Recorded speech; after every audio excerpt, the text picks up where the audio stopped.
Tampa International welcomed passengers through customs today. That's an area that's been closed for months now. 8 on your side's Rod Carter joins us live from the airport with that story.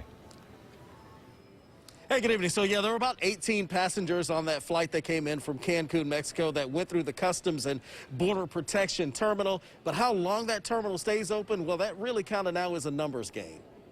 Josh Hamilton and Arissa DeMarco are coming from Mexico to visit her parents in the Bay Area. There's just one extra check where they make sure that, you're sanitized. They're among the first 18 people to fly into Tampa International Airport from Cancun and come through the previously closed Customs Terminal. Things are different. The experience was, I think, almost the same as regular.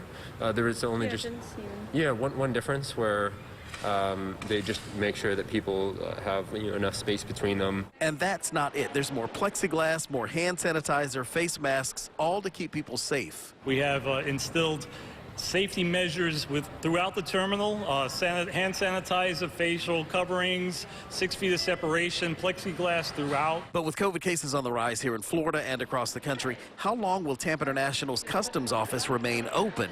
Well, that may not depend on our numbers. Each country, they make their own decisions, such as we can come tomorrow, come in, and Mexico decides we're going to close, which is not the case.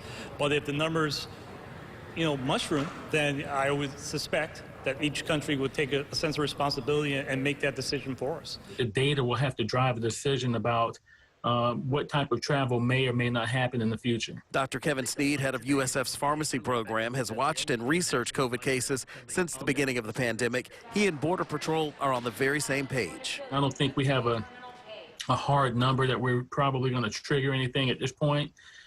Typically and usually, once you reach 10% positivity rates, that becomes a really bad moment.